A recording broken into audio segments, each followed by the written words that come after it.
Hello, this is Chris Rosh on 24K on Twitter and 24K on Instagram. Please subscribe to the channel. We appreciate positive comments and of course thumbs up. Today we'll be unboxing the Urban Armor Gear iPhone 11 Pro Max case. This is the Discreet Protection Civilian series in green. This is military drop tested rated. So we like this case because Urban Armor Gear cases are very good. We'll go ahead and flip this over. We've had Urban Armor Gear cases since the Galaxy Note 2, so that's a long time we've tried these out.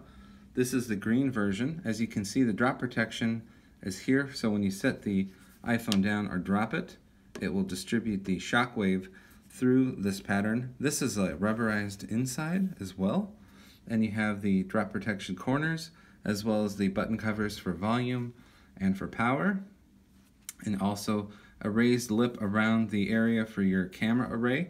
Since the Pro Max has the multiple triple cameras, they want to provide enough protection for all three and the glass that's beneath it as well.